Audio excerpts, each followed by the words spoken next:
వేదికలు అలంకరించిన మన తెలుగుదేశం పార్టీ జాతీయ అధ్యక్షులు నారా చంద్రబాబు నాయుడు గారికి, అలాగే వేదికలు అలంకరించిన మన తెలుగుదేశం పార్టీ నాయకులకు, అలాగే జనసేన నాయకులకి, అలాగే వేదిక ముందున్న తెలుగుదేశం పార్టీ కార్యకర్తలకు, అభిమానులకు, అలాగే జనసేన కార్యకర్తలకు, అలాగే పవర్ స్టార్ పవన్ కళ్యాణ్ సోదరుడు ఆయన అభిమానులందరూ కూడా నాకు నా హృదయపూర్వక నమస్కారాలు తెలియజేసుకుంటున్నాను. ఈనాడు ఈ యొక్క రా మహాసభకు ఈ యొక్క మన పరిరక్షణ కోసం, మన ఆంధ్ర రాష్ట్ర పరిరక్షణ కోసం బతుకంకణం ఉన్నాయి కదిలొచ్చిన ముఖ్యంగా హిందూపూర్ ఈ సెగ్మెంట్ పార్లమెంట్ సెగ్మెంట్ ప్రజలందరూ కూడా, అలాగే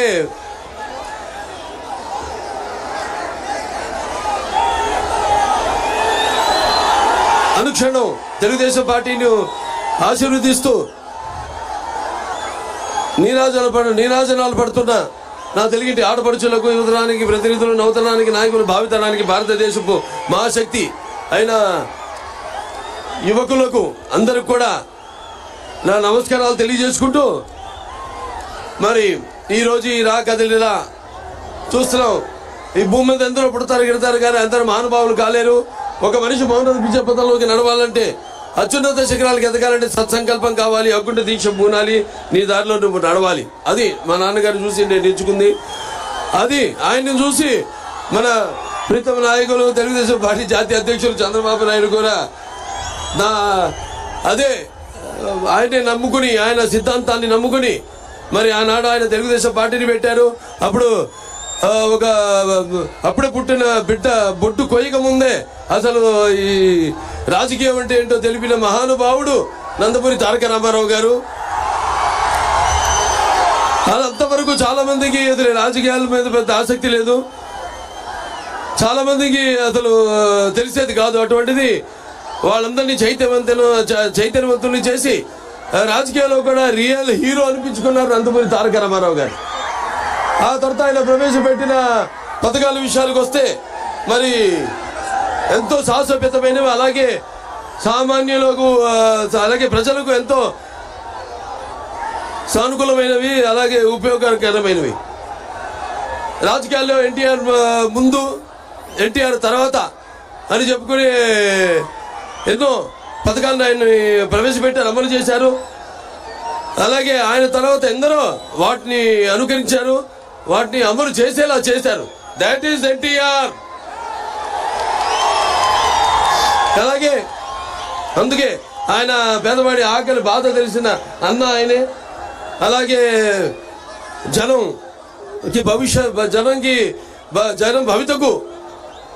భవిష్యత్తు వాడికి దారి చూపిన, భరోసా ఇచ్చిన అమ్మ ఆయనే. అలాగే ఆయనకి అండగా ఉన్న ఆడపడుచులకు ఆయన ఆర్థికంగా బలోపేతం చేసిన అన్న కూడా నందమూరి తారక రామారావు గారు.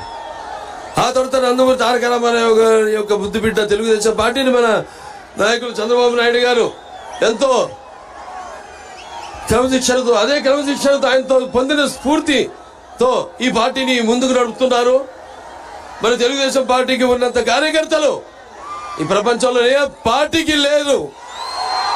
తెలుగుదేశానికి గుండెకాయ తెలుగుదేశం పార్టీ కార్యకర్తలు. మరి చూస్తున్నాం ఎన్నోసార్లు మన సంక్షోభంలో ఉన్నప్పుడు రాష్ట్రం తెలుగుదేశం పార్టీ అధికారంలోకి ఎంతో క్రమశిక్షణతో, అదే క్రమశిక్షణతో ఆయనతో పొందిన స్ఫూర్తితో ఈ పార్టీని ముందుకు నడుపుతున్నారు. మన తెలుగుదేశం పార్టీకి ఉన్నంత కార్యకర్తలు ఈ ప్రపంచంలో ఏ పార్టీకి లేదు. తెలుగుదేశానికి గుండెకాయ. ఈ పరిస్థితుల్లో ఇది ఒక మామూలు సంక్షోభం కాదు, ఇది ఒక రాక్షస పరిపాలన, ఒక సైకో పరిపాలన. మనం పురాణాల్లో వాటిలో చదివాం ఏదో రాక్షస పరిపాలనలో అని, కానీ వాటి చదివిన దానికంటే కూడా ఇక్కడ మనం ప్రత్యక్షంగా చూస్తున్నది మనం చూస్తున్న దాని ముందు అవి అసలు దిగుతుడుపు అనిపిస్తుంది ఇవాళ ఉన్న ఈ యొక్క రాక్షస పరిపాలన ఇక్కడ. అందుకే నాకు ఒక పద్యం గుర్తు వస్తుంది. అంతేలే పేదల గుండెలు అసురుల నిండిన కొండలు, శ్మశానమున శశికాంతులలో చలిబారిన వెలి రాబండులు. అంతేలే పేదల కన్నులు వినమ్రములు వితల వ్రణములు, తుఫానుకు తడిసిన బెడిసిన గోమాత కన్నుల చెమ్మలు. అంతేలే పేదల బ్రతుకులు తిరిపొమ్మన పిడికెడు మెతుకులు తెలివారని, దీర్ఘ ఆర్తిలో తల పగిలేటి తలపుల గతుకులు అని. ఇవాళ మనం గతుకులు చూస్తున్నాం ప్రతి ఒక్కరి జీవితాల్లో. ఎక్కడ అభివృద్ధి లేదు. మన రాష్ట్రం చూస్తున్నాం ఇవాళ. మరి ఆనాడు ఎన్టీ రామారావు గారు, చంద్రబాబు నాయుడు గారు తర్వాత మన ఉనికిని కాపాడారు, మన ఉనికిని చాటారు ప్రపంచానికి. అటువంటిది ఈనాడు చూస్తున్నాం ఎంత దుర్భర పరిస్థితిలో మన రాష్ట్రం ఉందో. ఈనాడు చూస్తున్నాం మనం. మరి ఈ యొక్క ఏదైతే ఒక అసమర్థ పాలన, చెత్త ప్రభుత్వం, అలాగే ఒక రాజధాని లేని రాజ్యం, బాధుడు ఇదేం కర్మ. వైసీపీ ప్రభుత్వం వచ్చాక 4 రోజుల్లో సంవత్సరంలో పోలవరాలు పూర్తి చేస్తాను ప్రగల్భాలు వెలిగి 4 ఏళ్ళు అవుతున్నా కూడా ఇప్పటి వరకు దాన్ని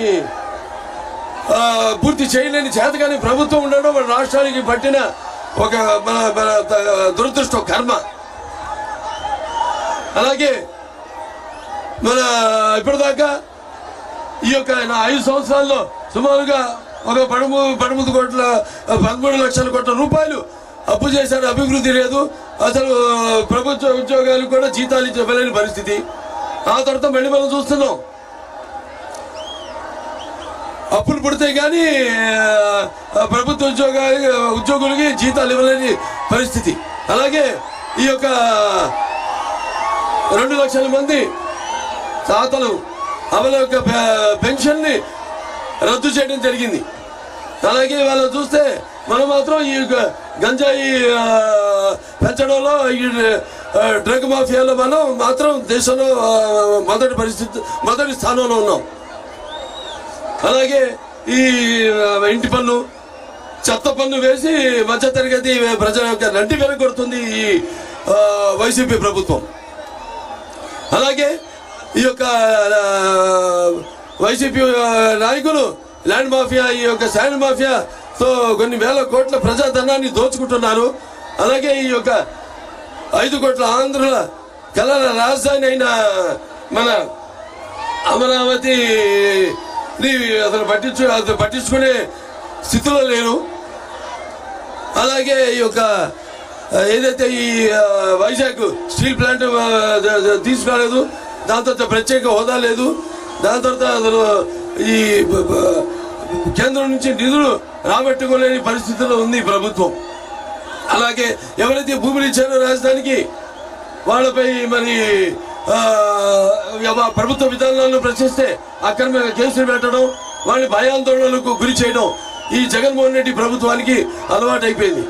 అలాగే ఎవరైతే ఈ రాజధానికి భూములు ఇచ్చారో వాళ్ళు ఏదో ఉద్యమం చేస్తే వాళ్ళ మీద కేసులు పెట్టడం, అలాగే వాళ్ళు చట్టపరంగా ముందుకెళ్తే వాళ్ళకి అడ్డంకులు సృష్టించడం, అలాగే వాళ్ళ ఒక పైశాచిక ఆనందాన్ని పొందుతుంది ఈ వైకాపా ప్రభుత్వం. మరి ఈరోజు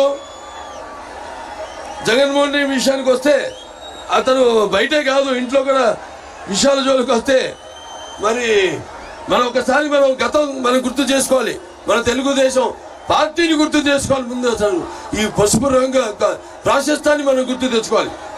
పసుపు శుభ సంకల్పం, పసుపు ఆనందాల వేడుకకు ఆహ్వాన గీతం, పసుపు ఆరోగ్యానికి గొప్ప ఆయుర్వేద ఔషధం, మన పసుపు సంక్షేమానికి నిర్వచనం, మన పసుపు అభివృద్ధికి నిదర్శనం, మన పసుపు ఆత్మ గౌరవానికి ఎగరేస్తే కేతనం, మన పసుపు ఆత్మాభిమానానికి నిలువెత్తు రూపం, మన పసుపు ఆత్మవిశ్వాసానికి నిజమైన సంతకం. మన ప్రభుత్వం రాయలసీమను రాయలసీమగా చేస్తే ఈ ప్రభుత్వం రాయలసీమను నెత్తుడి గాయలసీమ చేసింది. మన ప్రభుత్వం పగల సెగలను చల్లార్చి రాయలసీమను శాంతి నికేతంగా మారిస్తే ఈ ప్రభుత్వం కత్తులు మనల మీద నెత్తులను చిందించింది. మన ప్రభుత్వం కాలువల్లో కృష్ణమ్మను ప్రవహింపజేసి బీటలు వారిన రాయలసీమ బీడు భూములను సస్యశ్యామలం చేసింది. ఈ ప్రభుత్వం ముఠాకక్షలను పెంచి పోషిస్తూ కాలువలను ఎత్తుటి వరదలు పారించింది. మన ప్రభుత్వం అభివృద్ధికి పెద్దపీట వేసి కియా లాంటి భారీ పరిశ్రమలను, ఐఐటి లాంటి జాతీయ విద్యా సంస్థలను నెలకొల్పితే ఈ ప్రభుత్వం వాటిని అభివృద్ధి చేయకపోగా వాటిని నిర్లక్ష్యంతో నిర్వీర్యం చేసింది. సిద్ధం అన్నాడు జగన్. దేనికి సిద్ధం? బాబాయిని చంపేసి తల్లిని చెల్లిని గెట్టేసి బాబాయిని చంపిన నిందితులు కాపాడుతూ చెల్లికి ద్రోహం చేశావు. వారికి సమాధానం చెప్పడానికి సిద్ధమా? ప్రతి ఏటా జాబ్ క్యాలెండర్ ఇస్తానని నమ్మి బలికి కొత్తవి రాకపోగా ఉన్న పరిశ్రమలను వెళ్ళగొట్టి గంజాయికి బానిసలు చేసిన యువతకు సమాధానం చెప్పడానికి సిద్ధమా? అధికారంలోకి వచ్చిన వారం రోజుల్లో సిపిఎస్ రద్దు చేస్తామని హామీ ఇచ్చిన ఉద్యోగులకు సమాధానం చెప్పడానికి సిద్ధమా? రాష్ట్రానికి రాజధాని లేకుండా 3 రాజధానుల పేరుతో అమరావతి రైతుల త్యాగాన్ని అవహేళన చేసి నువ్వు రైతులకు ప్రజలకు సమాధానం చెప్పడానికి సిద్ధమా? నా ఎస్సీ, నా ఎస్టీ, నా బీసీ, నా మైనారిటీ అని చెప్పుకు తిరిగే నువ్వు దళితులను చంపి డోర్ డెలివరీ చేసిన వారిని కాపాడుతూ ఒక ఫ్యామిలీ రైలు కింద పడి ఆత్మహత్య చేసుకున్న కుటుంబానికి సమాధానం చెప్పడానికి సిద్ధమా? 10వ తరగతి చదివే అబ్బాయి తన అక్కని వేధిస్తున్నాడని అడిగితే పెట్రోల్ పోసి సజీవ దహనం చేసిన కుటుంబాలకు కన్నీళ్లు తుడవడానికి సిద్ధమా? పోలవరాన్ని గోదావరిలో కలిపేసి నిన్ను నీ ప్రభుత్వాన్ని బ్లాక్ లిస్ట్ లో పెట్టిన కాంట్రాక్టర్లకు బిల్లులు ఇవ్వడానికి సిద్ధమా? వ్యవసాయ శాఖను మూసేసి రైతుల అప్పులలో ఆత్మహత్యల్లో దేశంలో ప్రథమ స్థానంలో నిలిపిన నువ్వు రైతులకు న్యాయం చేయడానికి సిద్ధమా?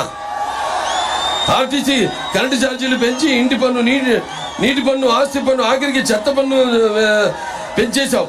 ఈ పన్నులు తగ్గించడానికి నువ్వు సిద్ధమా? మాయలు మోసాలకు మళ్ళీ సిద్ధమా? అరాచకాలకు అక్రమాలకు మళ్ళీ సిద్ధమా?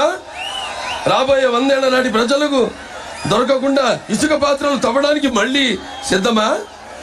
లేకపోతే ఈ చీప్ లిక్కర్తో జే బ్రాండ్ మద్యాన్ని వరదలుగా భావిస్తూ మరో 1,00,000 కోట్ల దోపిడీకి మళ్ళీ సిద్ధమా?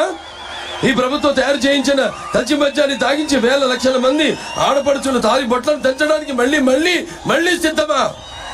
సిద్ధం పేరుతో ప్రభుత్వం ధనం 1,600 కోట్లతో హోర్డింగ్ ఏర్పాట. ఈ నిధులను పెడితే అన్నమయ్య డ్యామ్ గేట్లు వచ్చేసేవి. హంద్రీనీవా కాలువ అధీకరణ పూర్తయ్యేది. మీకు అభివృద్ధి కావాలా? అరాచకం కావాలా? మీకు సంక్షేమం కావాలా? విధ్వంసం కావాలా? మీకు సమర్థ పాలన కావాలా? రాక్షస పాలన కావాలా? మీకు స్వర్ణ యుగం కావాలా? చీకటి రాజ్యం కావాలా? మీకు స్వర్ణ యుగం కావాలా? చీకటి రాజ్యం కావాలా? మీకు కన్స్ట్రక్షన్ కావాలా? డిస్ట్రక్షన్ కావాలా? సిద్ధం ఉన్నావు కదా? ధర్మ యుద్ధానికి మేము సంసిద్ధం. అవునా? రాష్ట్ర అభివృద్ధిని నిలువెత్తి గోతిలో పూడ్చి 100 ఏళ్ల వెనక నడిపించిన నీ పాలనకు చరమ గీత పాడుతూ సమరసింహ శంకరావానికి ఉరగలెత్తిన ఉత్సాహంతో ఓటు అనే వజ్రాయుధంతో నీ రాక్షస పాలనను అంతమొందించడానికి మేము సంసిద్ధం. అవునా? నిన్ను నీ వైసీపీని పాతాళంలోకి తొక్కేయడానికి ప్రజలు, తెలుగుదేశం, జనసేన తమ్ముళ్ళు సిద్ధం.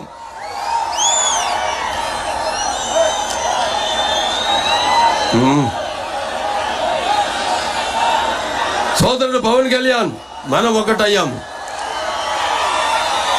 మాట కలిసింది, మనసు కలిసింది, పదం కలిసింది, భుజం కలిసింది. మన ఇరువురి సంఘటిత శక్తిని అడ్డుకునే శక్తి ఎవరికి లేదు.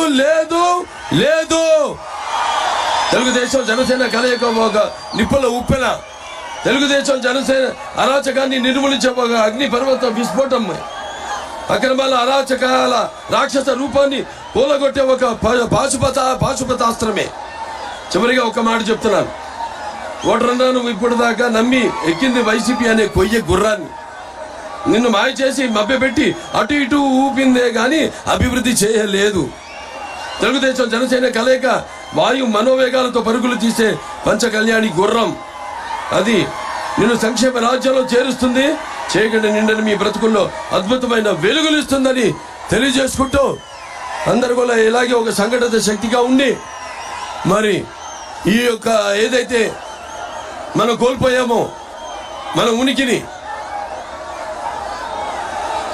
దాన్ని మళ్ళీ మన రాష్ట్రానికి పునర్వైభవం తీసుకురావాలని మళ్ళీ మనమంతా సువర్ణాక్షరంతో ఈ ఉద్యమంలో చరిత్రలో లిఖించబడేలా ఒక స్వర్ణ యుగాన్ని మనం సృష్టించుకోవాల్సిన బాధ్యత మన ప్రతి ఒక్కరి బుద్ధ స్కంధాలమై ఒక అందరూ పౌరులుగా అది ఉందని మీ అందరు తెలియజేసుకుంటూ నేను సెలవు తీసుకుంటున్నాను. జై భారత్, జై తెలుగుదేశం, జై జనసేన. ఇప్పుడు మన